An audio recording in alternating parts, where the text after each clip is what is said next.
El tema que, bueno, habíamos pensado que podía ser interesante para este año era la transmisión de la fe. Lógicamente esto abarca toda la actividad de la Iglesia, ¿no?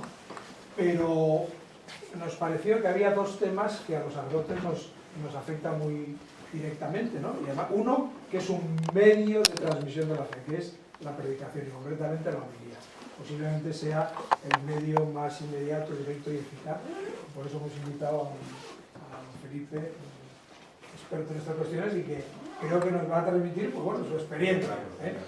Bien. Por otro lado, acaba de publicarse un directorio homilético, el Papa Francisco ha hablado en Evangelii Gaudium sobre el tema, o sea que es una cuestión que ya se ve. Y la segunda ponencia de don José Pedro Manglano no es tanto un medio, sino el ámbito. Un ámbito que también a todos nosotros en la Iglesia de Fina, porque es el ámbito de los jóvenes, ¿no? Y un poco que nos transmita pues, cómo hacer para transmitir la fe, llegar a las personas, que es lo que en definitiva pretendemos. Bueno, entonces ahora don Rafael, que es el verdadero factotum de esta jornada, nos hace una presentación así de ellas. Bueno, muy bien, una cosa muy breve del foro sacerdotal, que surgió hace 8 o 9 años la idea del foro sacerdotal como una idea de transmitir experiencias en concreto, ¿no? Muchas veces estamos acostumbrados a charlas, conferencias, ¿no? Pero lo más enriquecedor es compartir experiencias pastorales, lo que hacemos todos los días, lo que hacemos con nuestra gente. Se han tenido foros sobre pastoral juvenil, pastoral familiar, y durante muchos años en Granada, en Málaga, en Jaén, pues se ha estado trabajando mucho el tema de las homilías, los temarios, modos de realizarla. Y bueno, yo creo que todos nos hemos beneficiado en el sentido de crear una conciencia clara de que hay que trabajar la homilía, ¿no? Primero para no aburrir a los demás y no aburrirse a sí mismo, ¿no? Porque tan mal aburrir a los demás como aburrirse a sí mismo, ¿no? El último foro que tuvimos aquí fue sobre dirección espiritual y bueno, viendo un poco, redundando lo que ha hecho José María, que es el signo de la palabra de Dios, la exhortación del Papa Benedicto Verbum Domini, que dedicaba una parte a la homilía, y también ahí hablaba de que había que elaborar un directorio de homilética, que bueno, ahí ya está. Y también pues el Papa Francisco, que también está dando bastante caña, ¿no? Ahora con el Evangelii Gaudium, en el bloque tercero, el anuncio del Evangelio de hoy dedica 25 puntos a la homilía, el carácter misionero y a la preparación. Y bueno, ahí el directorio también que acaba de salir, también como otra llamada a eso, ¿no? Pues a trabajar el tema de la homilía como un medio no solo de formación doctrinal, moral, sino el acompañamiento que hace el pastor con su pueblo, ¿no? Y cedo la palabra a Felipe Reina, lleva 40 años de ministerio sacerdotal, actualmente es párroco de Santa Inés en Málaga Capital, director del seminario diocesano, canónico de la Santa Iglesia Catedral, ¿no? Y bueno, y yo pienso que sus 40 años de ministerio es la mejor presentación, ¿no? Como párroco, trabajando a pie de calle y bueno, sobre todo pues en Málaga le hemos vuelto aquí en invitarnos y todos un poco coincidamos que Felipe nos podía aportarnos su experiencia en la homilía dominical, en los sacramentos, ¿no? Y bueno, eres muy bienvenido, Felipe. Muchas gracias.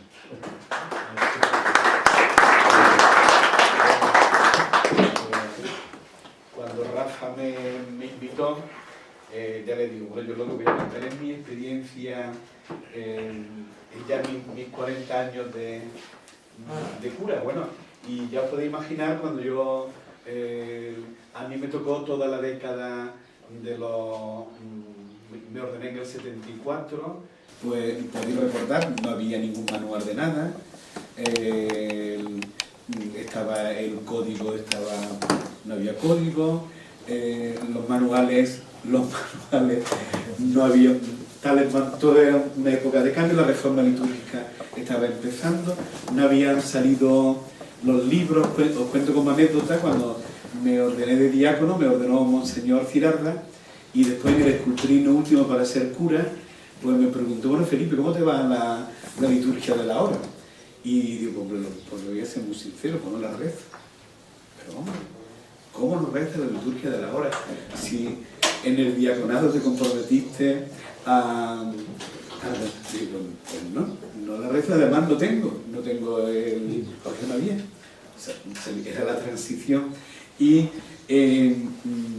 yo soy de un pueblo cercano de aquí, de Córdoba, Encinas Reales, y cuando llegó Monseñor Zelarda en la homilía, la dedicó toda la homilía a la importancia de la liturgia de la hora en la vida del presbítero.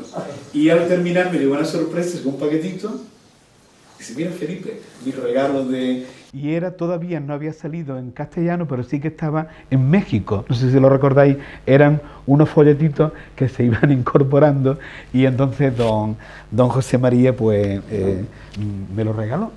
Bueno, fue una época en la que vivíamos una liturgia, ya sabéis, en aquel tiempo, incluso terrorista, todo aquello que queréis que os cuente, ¿no? En aquella época tan rica y también con tantas cosas que hubo exageradas, ¿no? Bueno, pues yo soy hijo de aquella época. Don Antonio Dorado, que dice, de lo de mi generación, que somos curas por la gracia de Dios y de milagro, y que todavía tenemos pendiente hacer la síntesis de fe, porque en aquel tiempo no nos dio tiempo de hacerla, porque era todo cambiante, ¿no?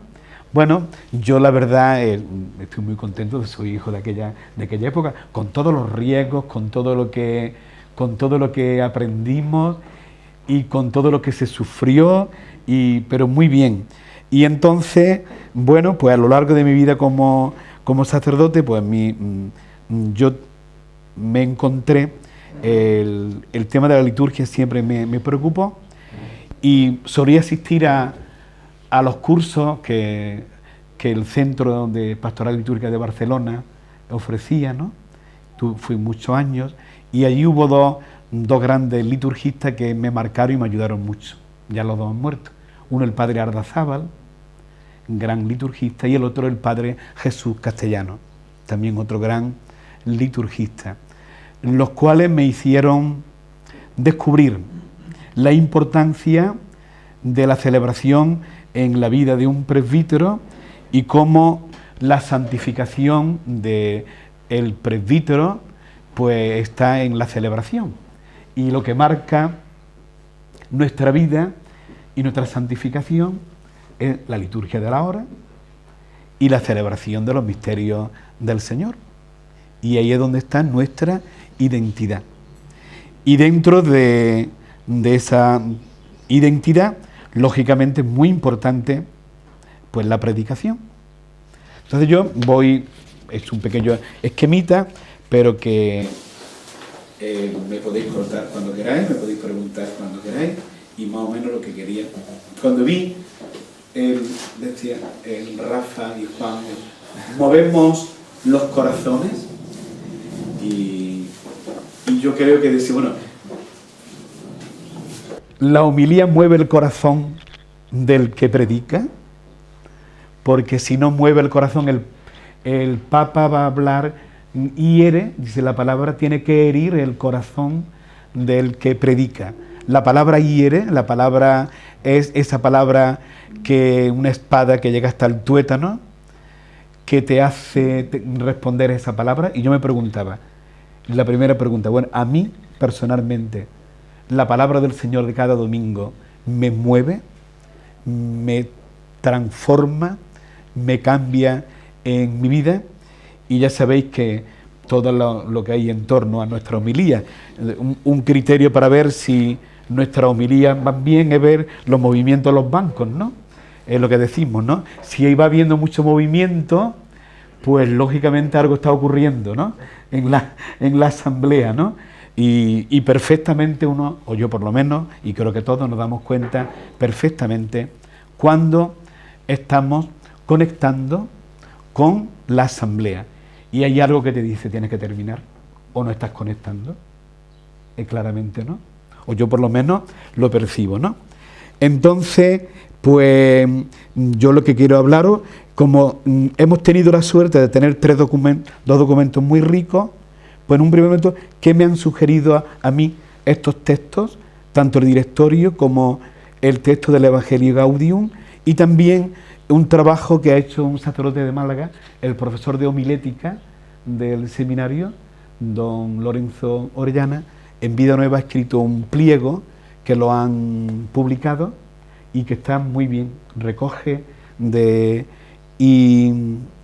y así, decía Lorenzo, en un sentido con un poco de humor, ya sabéis que sobre la homilía hay muchos, cuántos chistes hay, podríamos hacer una auténtica colección de chistes sobre la homilía, ¿no?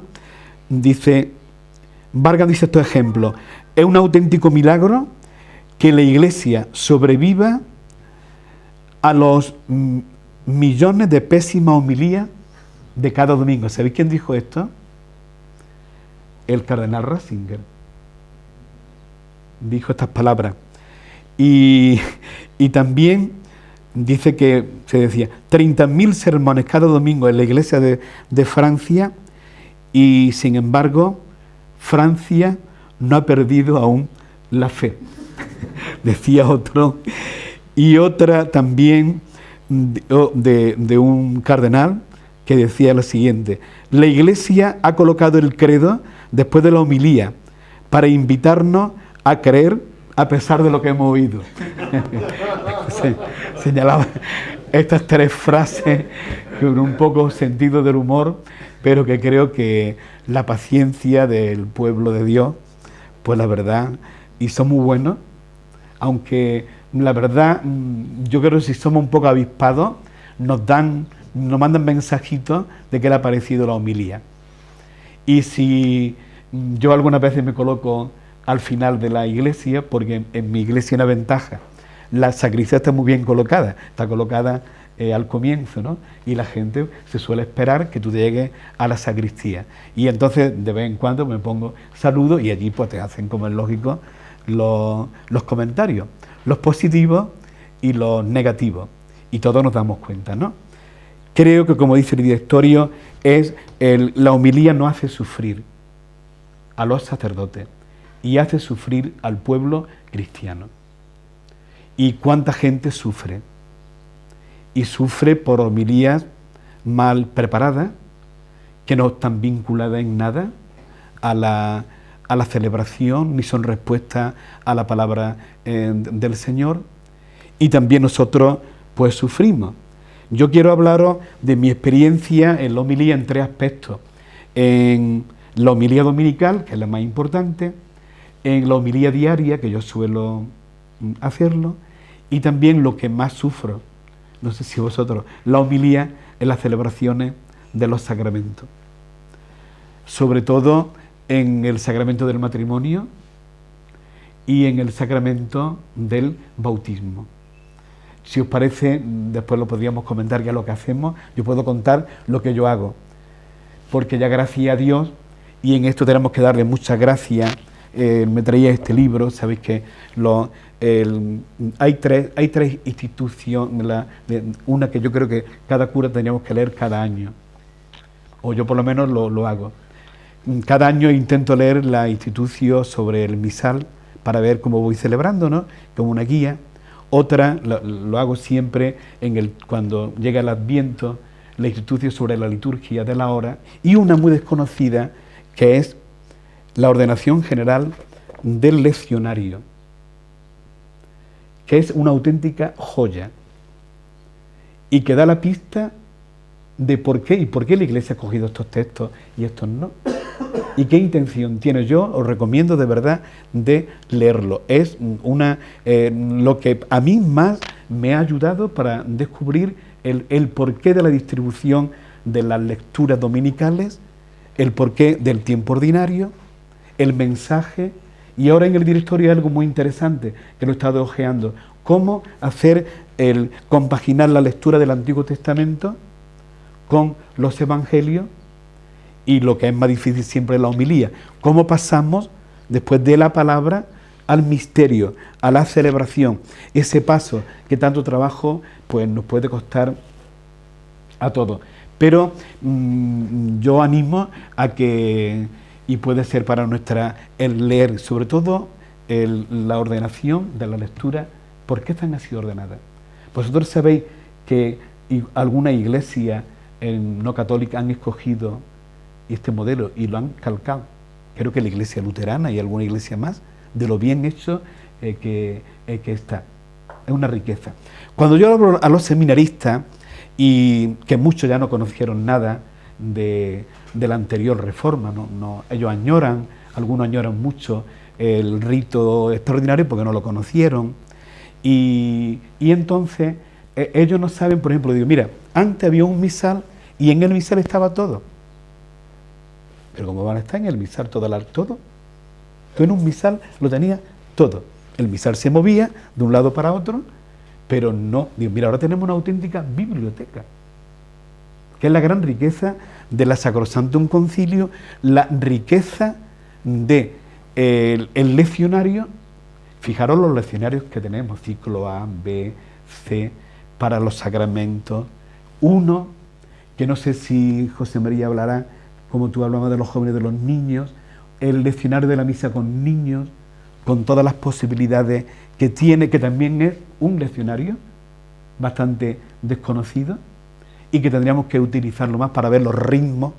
Ya sabéis, no aquello de misa de niños, sino misa con niños, donde haya, y creo que merece la pena el conocer la riqueza. Entonces imaginaos lo que era antes, que toda estaba en el misal, y además con letra gorda, para ver la pobreza de la palabra del Señor. Y cuando le cuento que antes se celebraban los sacramentos sin lectura de la palabra de Dios, se sobrecogen. Pues no había lectura en ninguno. ¿Pero cómo es posible? Pues no había. Y entonces, claro, el que la Iglesia nos diga no puede haber sacramentos sin celebración, proclamación de la palabra, en todos los sacramentos, en todos, pues es una gran riqueza. Pero ¿y en el bendicional? Otra de las joyas que tendríamos que utilizarlo más para nuestra pastoral, cuando nos invitan a bendecir una casa o incluso un coche, ¿no? Pues si habréis visto, hay siempre lectura de la palabra de Dios. Con lo cual, y después te dice, siempre, y es conveniente que el que preside o el que bendice dirija una breve palabra. Por eso yo creo que tenemos que darle mucha gracia al Concilio Vaticano II. Hace 50 años, el día 7, se celebró, el Papa fue a la parroquia donde Pablo VI celebró por primera vez la misa en italiano.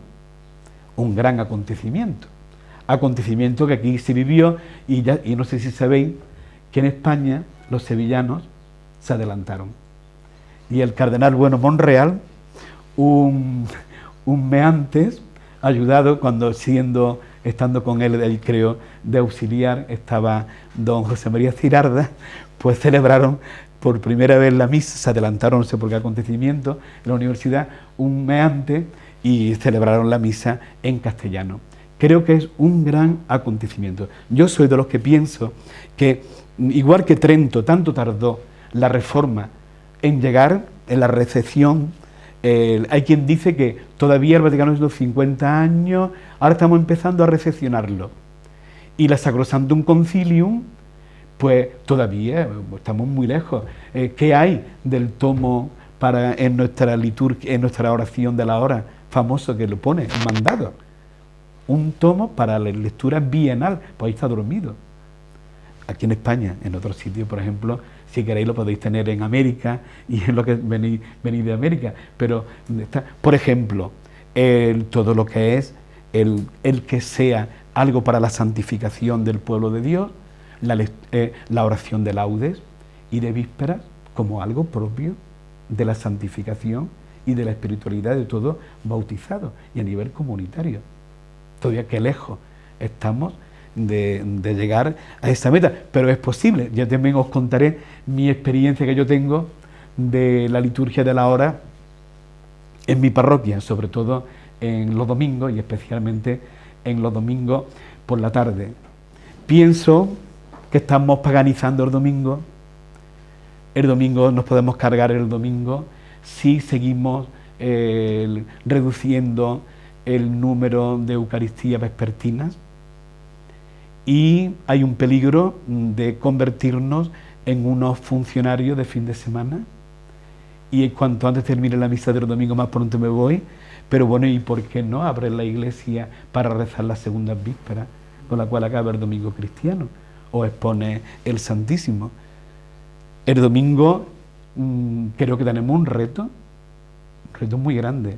No sé si vosotros lo que pensáis. Hay quien discute si fue bueno en la reforma que hizo Pablo VI de adelantar la misa dominical al sábado por aquello del precepto, que ha habido ya correcciones. Ya sabéis que en Málaga hubo un decreto, porque un poquillo más y empezamos el viernes por la tarde ya era, y ya recordáis que estaba la famosa misa de una de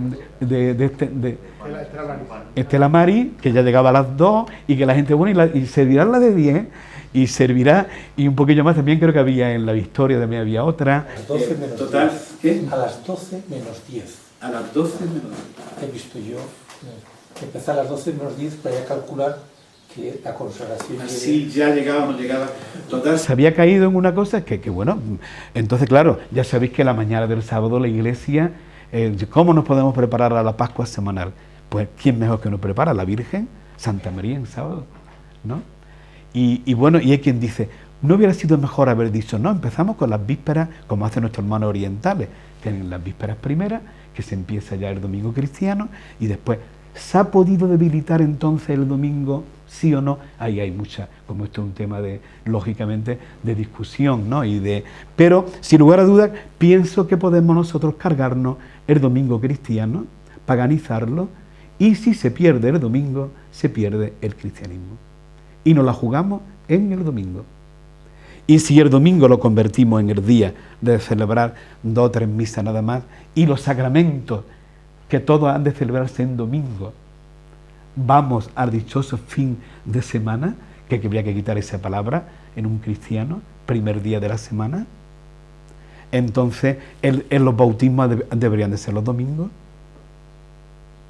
Bueno, y hay cosas que yo pienso que tendríamos todos que corregirnos un poco, que como tú te sorprende, por ejemplo, pienso que a nivel de toda la reforma litúrgica necesitamos mucho de interiorizar, ¿verdad? Si ahora la pila bautismal, qué bello, cuando oye los santos padres, cómo sellaban la fuente de los bautismos en la Cuaresma, sellada, no se podía entrar, todo esperando, la seca, la fuente bautismal, esperando el gran día de la vigilia pascual, pero nada, seguimos bautizando en Cuaresma cuando no tiene ningún sentido.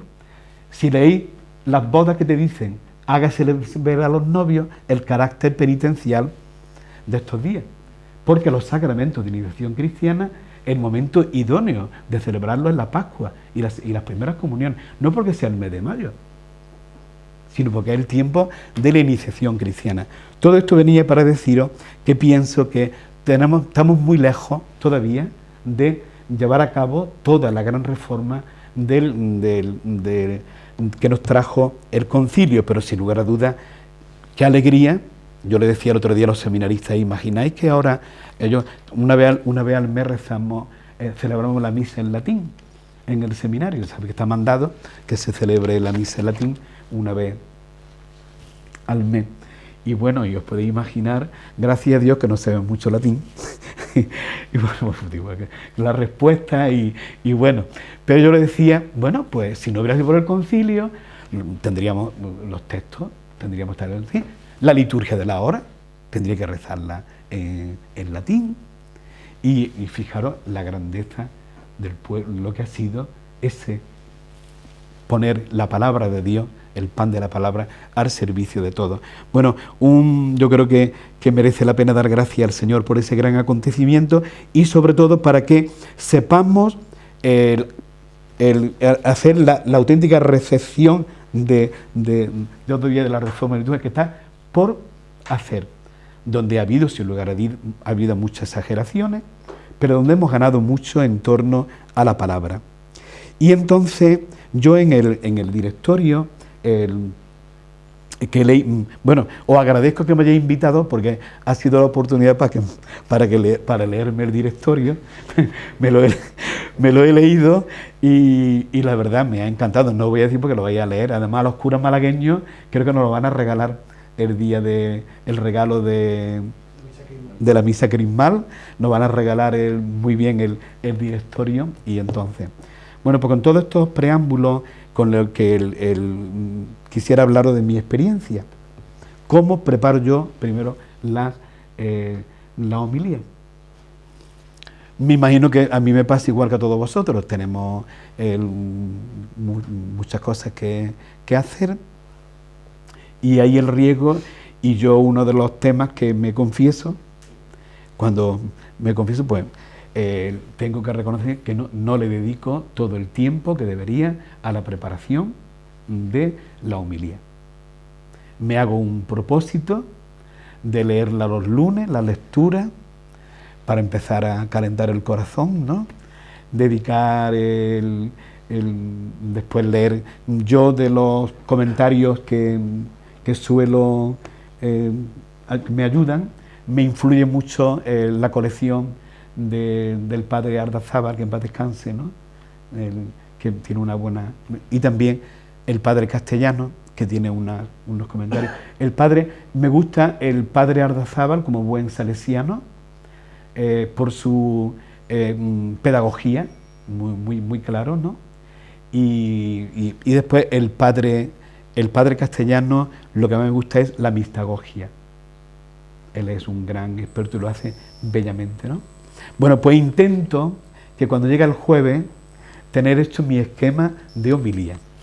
Lo intento, no siempre llego. Y normalmente yo no la escribo. La experiencia que he tenido de escribirla me han salido fatal. Y bueno, y no sé si a vosotros pasáis, si veo que lo comentamos. En mi esquema de homilía, a mí me salen todas las homilías distintas. La homilía, por ejemplo, que celebro normalmente a las 12 de la mañana, donde hay una gran presencia con niños, pues no se parece en nada a la Eucaristía que celebro por las tardes, donde curiosamente en mi parroquia la misa mayoritaria, donde va más gente, es el domingo por la tarde. Se llena. Y bueno, es una alegría. Y además con muchos matrimonios jóvenes. También tengo que decir que mi parroquia está muy cerca de vuestros colegios, de los colegios de la obra, que hay muchos alumnos y muchos que acuden por allí. Pero la verdad es que en el esquema que yo tengo hecho, pues a mí personalmente pues me influye mucho quién tengo delante. Entonces, en la misa con niños, de la primera que utilizo, suelo predicar, no es el sitio más adecuado, pero lo hago. Me suelo bajar del presbiterio y entonces suelo preguntar a los niños, como me imagino que haréis la mayoría de vosotros. Bueno, un poco entre paréntesis, en mi parroquia este año hay 278 niños para la primera comunión. Hemos llegado a un acuerdo en el que está la cantidad de niños, que hay niños que vienen a la misa de las 10 unos grupos, otros vienen a la misa de las 12 y otros por la tarde. Entonces una misa, bueno, no se cabe por la cantidad de niños que acuden. Entonces intento adaptarme al lenguaje de los niños sin infantilizar. Veréis, yo creo que hay unos aspectos, el infantilizar excesivamente creo que no es bueno, igual que a la hora de los mismos cantos. Pienso que no podemos cantar cantos para demasiado ñoños que no están con la asamblea, que después los niños se van a reír. En ese sentido, creo que hay que cultivar, pero lo que más cuido es buscar los lectores, porque estoy convencido de que más eficaz que tu palabra es que la palabra sea bien proclamada, y una homilía va a depender en el 50% de cómo es proclamada la palabra. Y en este sentido pues tengo alguna guerra, porque me imagino como todos vosotros, en las parroquias hay quien quiera acaparar porque le gusta el ser lector y tienes que escoger. Hay algunos que tienes que decir que no lean, y porque no leen bien, o no proclaman, o no llegan, y entonces procuro que muy bien buscar a los lectores, y muy bien para que se proclame muy bien. Otro de los aspectos es que la respuesta al salmo responsorial, pues intento que sea cantada, digo de lo de intento, porque no siempre se puede hacer, pero creo que es muy importante que el salmo sea cantado, y si no es cantado, que el que proclame el salmo no sea el mismo de la primera lectura, porque creo que otro de los aspectos que tenemos que procurar es el que haya unos momentos de silencio entre una lectura y otra, y una manera de salvar esos momentos de silencio es que termina de la primera lectura y no sale inmediatamente el otro agobiado en él, sino respecto a las moniciones, pues lógicamente creo que a veces abusamos excesivamente de las moniciones. Si una palabra bien proclamada no tiene por qué tener una monición. De todas maneras, yo creo que en los primeros, a la hora cuando preparo la homilía, creo que la homilía es un conjunto. Y que los momentos más importantes de la Eucaristía, o por lo menos en mi experiencia, es los 3 primeros minutos de la homilía. La acogida que hace el que preside. Y el tono que le das a la celebración. Ahí te la juegas. Una pelea que yo tengo, no sé si la tendréis vosotros con vuestra asamblea, es que la comunidad se ponga en los primeros bancos. Yo paso mucho berrinche, sé que es predicar en el desierto, pero lo digo una y otra vez, y que se vengan para acá. Digo, no hay cosa que dé más mala impresión de que empieza la asamblea y está la asamblea no reunida, está dispersada, pero además dispersada de una manera que no. Entonces en esto, ¿por qué? Porque influye mucho en nuestro lenguaje, el lenguaje visual, la mirada, los gestos. Es muy importante. Es muy importante que yo diga, el Señor esté con vosotros mirando al cielo, que yo diga, el Señor esté con vosotros saludando a la asamblea. Y la monición presidencial primera, creo que esa debe ser del que preside, que le va a dar el tono a la celebración. Y ahí creo que, o por lo menos yo se la cuido mucho, e intento ya señalar en esa pequeña introducción todo lo que después voy a desarrollar en la homilía. Bueno, mi homilía, pues mi media son 8 o 10 minutos, no llego a más. En eso pues le hago caso al Papa Francisco, que nos dice que tengamos unas breves homilías, ¿no? Pero intento, esto sobre la predicación del domingo. Evito no dar anuncio, ni evito, ya sabéis que uno de los peligros de la homilía es o bien dar una catequesis, o bien dar una clase de moral, o bien intentar dar respuestas a preguntas que nadie te hace. Y a veces tú tienes que mirar la asamblea que tienes delante. Y según la asamblea, pues tú tienes que decir, oye, ¿qué preocupaciones tienen los que están en mi asamblea? Y entonces a veces pues uno no tiene por qué mezclar. Creo que la predicación ha de ir al cambio de la vida de todos, empezando por la del presbítero, y vuelvo entonces a lo primero de la preparación. Mi predicación depende mucho del tiempo que le dedico a la oración. Y cuando la oración, he orado con la palabra y he hecho mía la palabra, o he hecho una lección divina personal mío con la palabra, me pregunto, ¿y a mí qué es lo que me dice la palabra que yo voy hoy a proclamar? Es cuando verdaderamente me sale mejor en la homilía.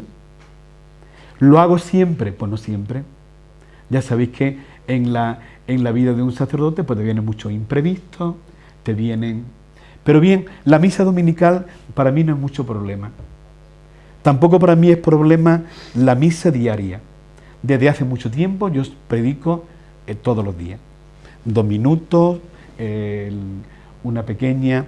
¿Qué es lo que hago? Primeramente, si vamos a comenzar a leer un libro, por ejemplo una carta a los Corintios, pues les suelo decir a la gente durante 2 semanas vamos a leer esta carta, o aconsejo que leáis una pequeña introducción, y entonces hago una pequeña introducción a la lectura para animarlos a que, y en los días de diario suelo escoger, bueno, pues, o bien la idea del Antiguo o del Nuevo Testamento, o bien del Salmo, o bien del Evangelio, o bien también me ayuda en la homilía algún texto eucológico, la oración colecta, y sobre todo en los domingos cuaresmales, muchos de ellos he predicado con los prefacios. Sobre todo ahora en Cuaresma, por ejemplo, y en el ciclo A, donde más claro se ve, por ejemplo, una homilía a partir del Evangelio, del prefacio de la Samaritana, pues la misma de la Transfiguración o de las Tentaciones. Entonces, cada vez también incorporo mucho en la predicación los textos eucológicos. Hay algo que ojalá llegue pronto el día, y ahí todavía estamos muy lejos. Sabéis que en la misa hay 3 antífonas, las lecturas están perfectamente. La antífona de entrada y la antífona de comunión va unida. Ojalá llegue el día en el que nos llegue, ¿qué cantamos hoy? No, ¿qué antífona pone? Puede ser la que hay que cantar, que eso es lo que antes había, y era muy normal, ¿verdad? Desgraciadamente todavía no hemos llegado a ese día.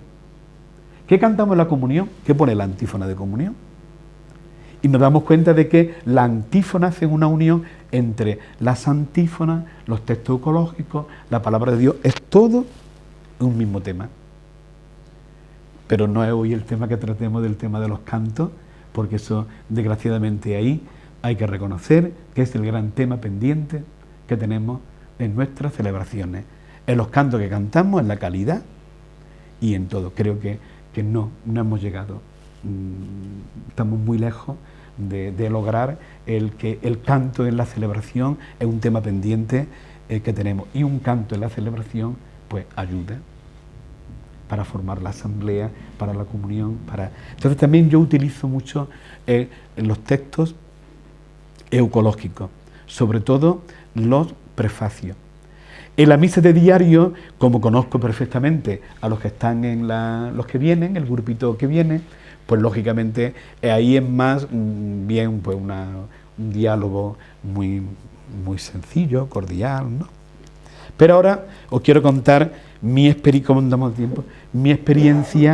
de las que más trabajo me cuestan, no sé si a vosotros, y es las homilías en los bautismos y en las bodas. En las bodas reconozco que lo paso muy mal. Primeramente, tengo que disuadir a los novios a que pidan misa. Yo no sé vosotros lo que hacéis. Yo le pregunto, ¿vais a misa el domingo? Si no vais a misa el domingo, no, celebro la Eucaristía con misa. ¿Por qué? Porque yo he celebrado misas en las que es todo un problema a la hora de la comunión. Comulgarán, no comulgarán, si antes le has preguntado, ¿y los padrinos van a comulgar? Bueno, prefiero, vamos. El año pasado, de las bodas que hice, con misa 2. Y porque sabía perfectamente que iban a la misa dominical y no. Pero viene a la hora de escoger las lecturas, que ya empieza y todas te buscan la misma, ¿verdad? Los Corintios, esa, no se le ocurre, hay unas que le digo, mira el leccionario, por supuesto que la mujer se someta al marido y el marido, esa vamos ni nombrarla. Pero ya empieza lo primero, escogen las lecturas por lo que le gusta y buscando quién va a leer, que te lleva otra sorpresa también, ¿no? Bueno, y cuando ves lo que tienes, dónde llegan, qué textos buscas y conoce a los novios y qué le comunica. Yo no sé a vosotros lo que le... Pero a mí me cuesta un trabajo grandísimo. Sin embargo, cuando esa pareja la conozco, acude a la celebración, pues lógicamente la homilía cambia radicalmente. En las bodas intento que sea muy breve, cuando veo que por supuesto una lectura, el Salmo y el Evangelio de lo más breve, y una breve homilía, y ya sabéis, bueno, pues todo nuestro sufrimiento, cuando te dicen, bueno, y ahora los cantos, y te buscan unos cantos, ¿no? Yo me hace mucha gracia, porque ya sabéis que hay quien le gusta o los rocieros o los finos. Los finos es que no tiene que ver nada con la liturgia, es todas las mismas, una misa, muchos violines, que después le cuesta mucho trabajo, mucho dinero vamos de pagar, pero no tiene que ver nada. Digo, mira, uno en plan fino y otro en plan menos fino, pero no responden en nada a lo que la Iglesia te propone para que se cante en una celebración del matrimonio. No tiene que ver nada. Todo, el Ave María, y el Ave María además lo colocamos en el ofertorio. Y tú terminas el ofertorio y de pronto crees que ha terminado y sigue con el Santa María y estás 10 minutos parada la celebración cantando el Ave María, o otra que le guste la orquesta, porque te buscan una auténtica colección. Bueno, yo sufro, es verdad, en la homilía de las bodas, y hago lo que puedo. Lo que puedo. Últimamente, un recurso que tengo es cojo el leccionario. Sabéis que en el leccionario pone dos alianzas y una cruz en el centro, ¿no? Y le hablo de que, bueno, de que después dice, digo, bueno, vosotros sabéis el misterio y el secreto donde está, si queréis que vuestro matrimonio, lo que habéis dicho, sea para toda la vida. Pues mira, ¿veis los anillos? ¿Qué hay en el centro de los anillos? Digo, la cruz. Digo, pues como desaparezca la cruz, cada uno haga lo que quiera, pues los anillos se irán separando. Y entonces desaparece el amor. Otra cosa que se sufre mucho en las bodas y cuando salen espontáneos que quieren decir unas palabras. Yo ya desde que me ocurrió lo que me ocurrió, lo tengo totalmente prohibido. Totalmente prohibido. No, vamos, es que no. Y ni las intenciones. Antes digo, que las vea yo antes. Me acuerdo una que vinieron de Barcelona, que allí creo que hay una costumbre de la vela del amor, es una vela con 2 pábilos, y hay una oración, una cosa muy, muy esotérica. Y más o menos era el que decía, la ministra, la que estaba hablando, bueno, mientras dure el amor, todo era en relativo, todo era... Bueno, pero era, y digo yo, bueno, ya me diga, lo que me diga, aquí no habla nadie. Nadie. Yo no sé si vosotros os pedirán, pero es un peligro, es una bomba. Es una bomba, unas palabras, como no conozcas bien quién lo habla, te estropea todo.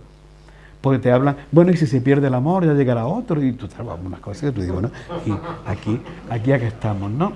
Bueno, pues para mí es una causa de las bodas de sufrimiento.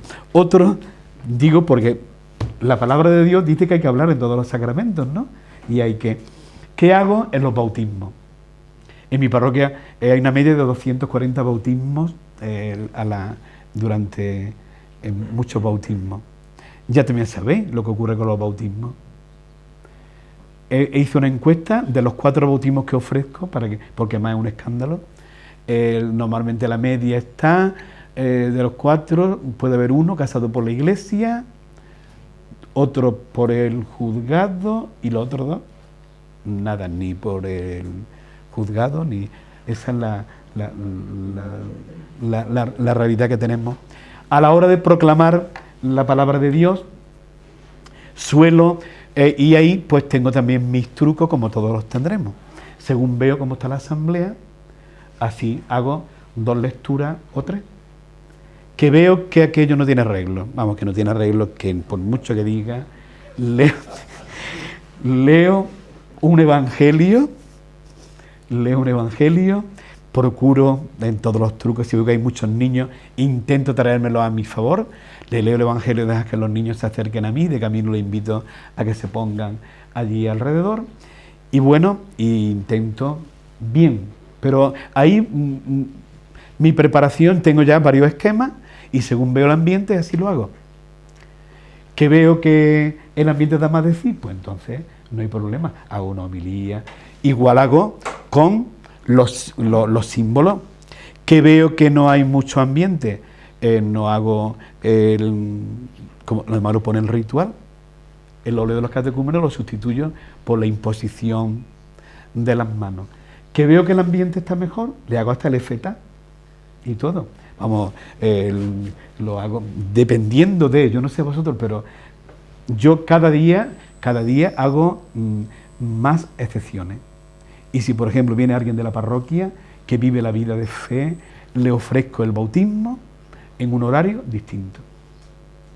No sé si hago bien o hago mal, pero porque creo que a veces cuando veo que una familia que lo vive, digo, voy a hacer en un bautismo en el que no sé lo que me va a ocurrir y todo, bien, hago estas pequeñas, ya sabéis que bueno, eso es muy difícil a lo mejor en un pueblo hacerlo, porque en una ciudad te pierde y puede, pero creo que hay que ir más personalizado y aquellos que ofrecerle, oye, pues le ofrecemos un sacrificio, y hay otros que no llegan a más, y entonces, y otro sacramento, en la exequia, pues también es causa de, y ahí también de quién es el que ha muerto y cómo te llaman, y bueno, ya sabéis, cuando llaman a alguien, ha muerto y no saben nada ni de la familia, ni del difunto, ni ha sido un hombre de fe.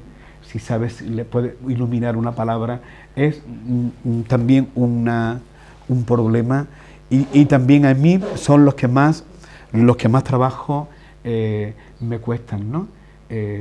Para no caer en decir, pues bueno, unas palabras, intento en esos medios ser acogedor, unas palabras de aliento, de esperanza, pero son los que más trabajo me cuestan. Después os cuento mi experiencia en el seminario. La homilía en el seminario pues son distintas. Normalmente en el seminario suelo predicar sentado en la sede. Según dice el sitio idóneo del que este papa es más bien de atril, sabéis que él va todo loco con el atril, pero tiene una cosa buena porque va con el atril, el papa es el que va leyendo, ojeando y va comentando la palabra. ¿Sabéis qué otra postura es que tú coges el leccionario, te lo pones aquí y De la sede va tranquilamente charlando, ¿no? Es sin lugar a duda el lugar más idóneo y lo que representa la sede del que preside, ¿no? En el seminario, pues la verdad, pues bien gozo en el seminario, ¿no? Y en la homilía, ¿no? En el ambiente, en todo, pues bueno, pues... pero veis que hay una cantidad de situaciones pues muy distintas, y otra que también incorporo, y es en la liturgia de la hora.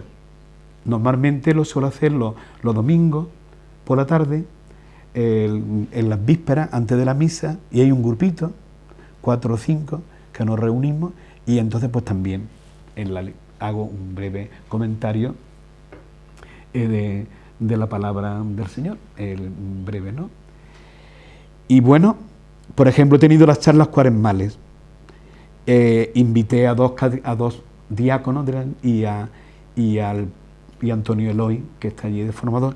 ¿Y cómo lo hemos hecho? Pues las charlas cuaresmales las hacemos en el marco de unas vísperas.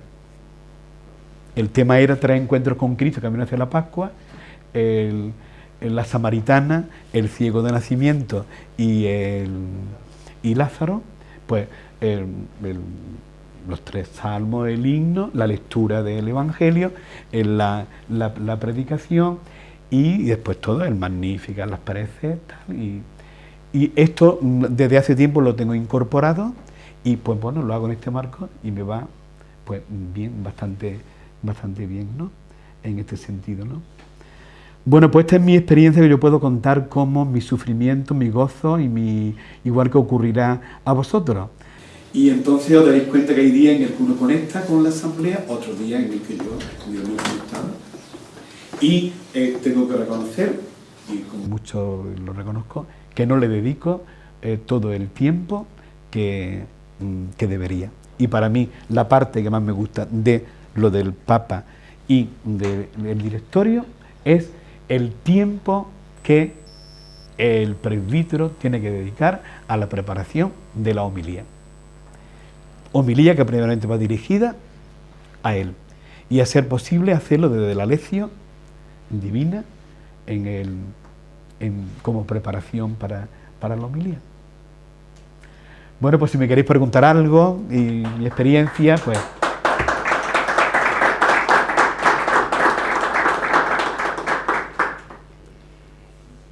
Dice el directorio médico que para poder hacer una buena homilía también hace falta conocer al pueblo, conocer al personal.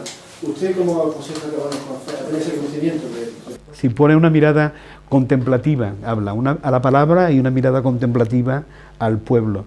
Y claro, ahí por eso te decía, por eso te decía que me cambia mucho la homilía, tanto en la misa de las 12 por la tarde. Por ejemplo, te cuento un caso, una catequista con 34 años, un cáncer de mama y rápida, sobreída todos los domingos a la misa por la tarde, ¿no?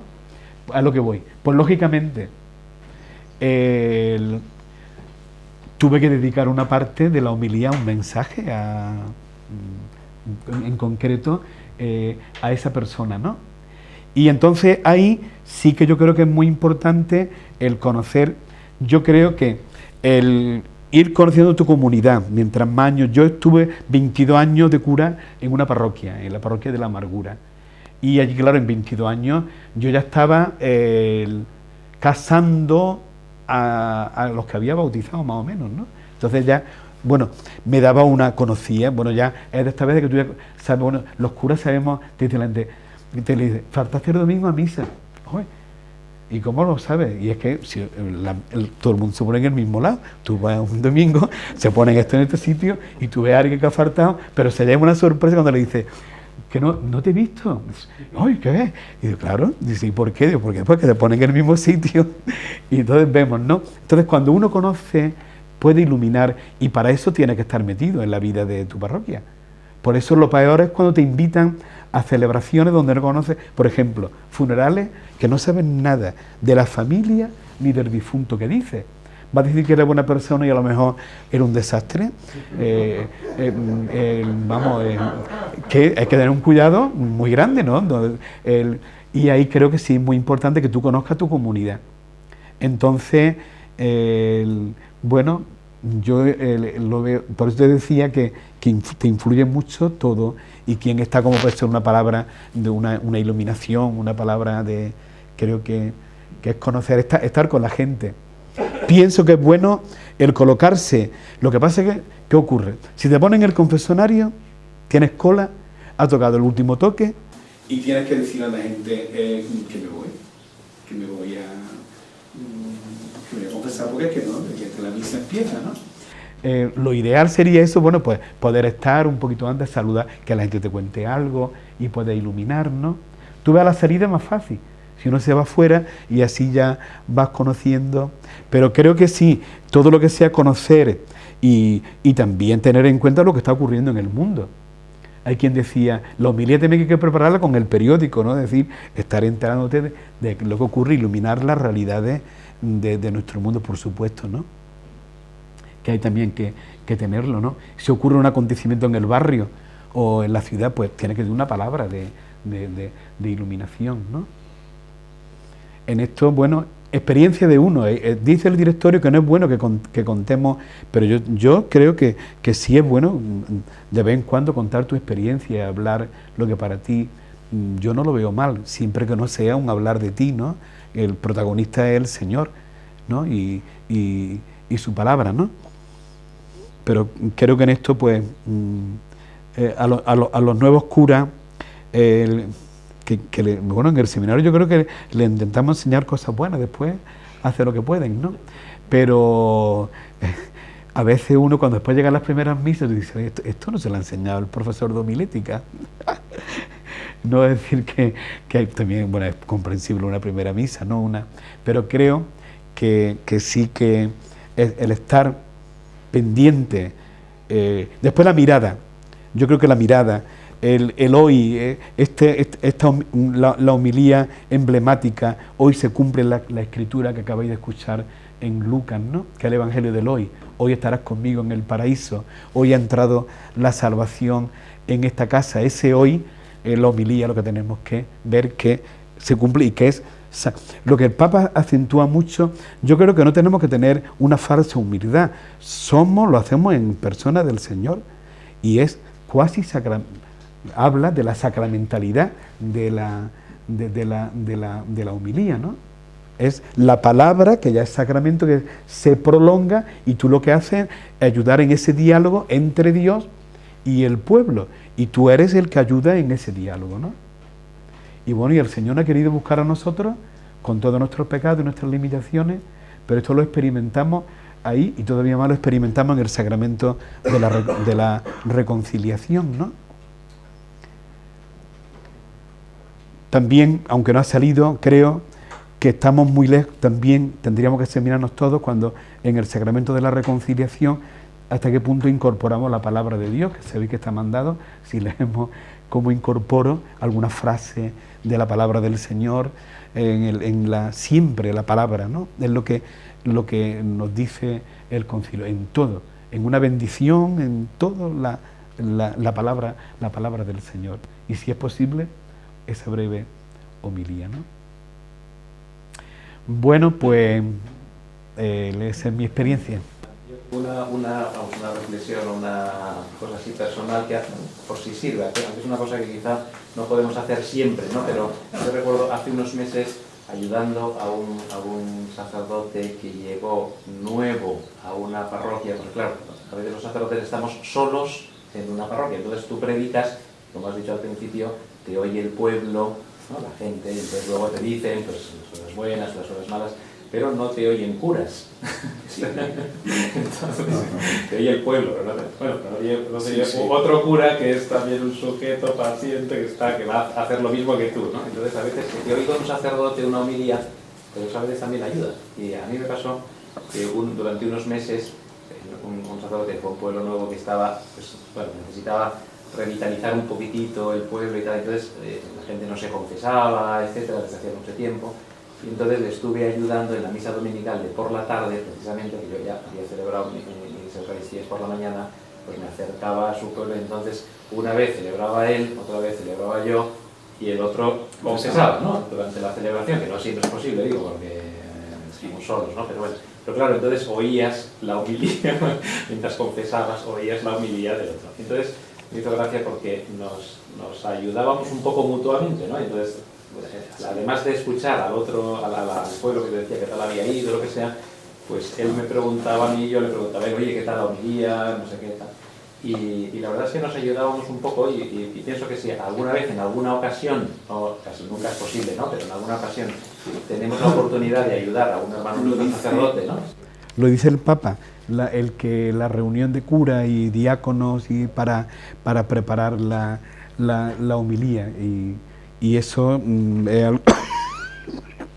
algo bueno. Me contaban, no sé dónde lo oí, que está surgiendo un movimiento a nivel sacerdotal, el sacerdote que se reúnen la tarde del domingo, ya terminada y cenan juntos y comentan la palabra, se preparan para la homilía del próximo domingo y se comenta, creo que es una iniciativa pues muy buena y muy sacerdotal.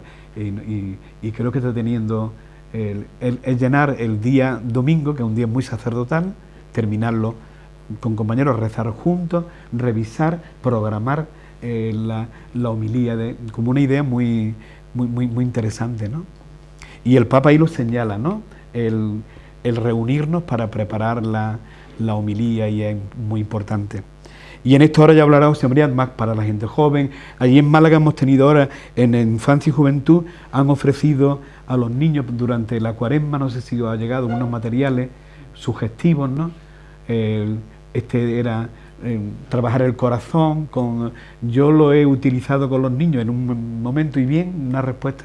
Hay en esto pues muchas circunstancias, ¿no? Y ya sabéis, bueno, pero que yo creo que lo importante es que nosotros nos sintamos sintamos que nuestro ministerio, el servir la palabra de Dios al pueblo, es clave en nuestra vida y que necesitamos pues hacerlo con mucha ilusión y no caer en las tentaciones que tenemos, en el cansancio, en el aburrimiento, esto ya me lo sé, ¿no? Cuando uno dice, ya me lo sé, ¿no? Sabéis que somos humanos y podemos caer o querer abusar de nuestras propias y no dejarle el protagonismo al Señor, ¿no? Una homilía parroquial, ¿no? Hay una feligresía plural, ¿no? O sea, de gente, niños pequeños, gente que a lo mejor no va a misa nunca y ha estado ahí, gente mayor. Y entonces, ¿cómo atinar? Porque aunque se conozca al público es escritorio pinto, lo que puede interesar a un niño no interesa a la abuela o... ¿Cómo lo haces? Ya, pues te puedo contar, el otro sufrimiento que no te he contado, que ya estoy temblando en las primeras comuniones. Como te puedo decir, tengo 19 grupos, algo en contra de mí, porque pienso que no. Yo, hasta cuando he podido, siempre lo he puesto en domingo, pero no me salen las cuentas, porque claro, que un niño haga la primera comunión un sábado, que ya no es el domingo, es la primera manera de decir que yo no me creo que van a ir el domingo a misa, efectivamente no van, pero bueno, eso es aparte. Lo hago porque es que no me sale el calendario, no me sale en el calendario, no tiene sentido una primera comunión que no sea en el domingo, en el día del Señor. Lo hago porque es que no tengo más remedio. Pero lo ideal sería que fuera, oye, que es el domingo cuando tenemos que vernos, no los sábados, que no es el día del Señor. Bueno, pues ¿qué ocurre en las primeras comuniones? Yo le pido al Señor que me ilumine, que no me cabree, que no pierda que vea lo que vea, no pierda los estribos, porque sabéis que ve uno lo que ve, que te puede... Bueno, entonces yo procuro ser muy breve. En las misas de primeras comuniones solamente hago una lectura, no las dos lecturas, una, y el Evangelio. Y tengo a los niños colocados abajo, así, y la homilía me dirijo a los niños y después me dirijo un poquito al público y le hablo siempre de una oportunidad que tenéis. El Señor quiere decirnos esta mañana aquí algo. Mira, si salimos con ganas de ser mejores, ser más buenos, hay una gran presencia de abuelos, pero procuro, mi primer objetivo es que haya paz, que ese es mi primer objetivo. Eso es mi primer objetivo, es que haya paz y que no haya... Y bueno, y tengo experiencia de todos colores. Tengo la experiencia de haberme callado, de haberme hecho un sermón que la gente se ha quedado... este no es el cura que yo conozco, todo lo ha habido y por haber, pero procuro también siempre dirigir unas palabras, pero es una pena cuando tú ves padre con chicle, otro grabando, no le doy, por supuesto que no doy la comunión, a los niños los subo arriba, los rodeo de comunión, y el que quiera ver la comunión me salgo fuera, pero no facilito a los padres la comunión porque sé que ninguno ha confesado, pero que se miran uno a otro y se acercan. Y eso es lo que tenemos, pero es así o no ocurre en vuestras parroquias. Y yo me quedo sobrecogido, pero bueno, pero ¿cómo se acerca con Burgás? Si no viene por aquí, bueno, nada más que no viene, que está separado, que bueno, que... Bueno, yo las primeras comuniones, la verdad, yo intento gozar, vamos, ya cambié, digo, mira, no paso ningún berrinche. Voy a intentar por todos los medios disfrutar con los niños y con la familia CLB y ya está, y sea lo que Dios quiera. Y ya está. Pero lo tengo mal, tengo 19 grupos, a 14 y 15 grupos creo que son cada día, los sábados a las 10 y a las 12 y los domingos a las 10. Antes tenía el domingo a las 12, pero ¿qué ocurría? Que se perdió la vida parroquial. La gente huía y dijo, no nos vemos hasta que terminen las comuniones. Y las comuniones duran un mes y medio, así es que mantengo la misa de 12 de los domingos como misa dominical y para decirle a los niños que hacen el sábado, que vengan el domingo porque claro, antes la gente, a las 12 hay misa de comuniones, ya no aparecemos por aquí. Y entonces ves la dispersión parroquial. Y una pena que toda la Pascua la comunidad parroquial esté dispersa.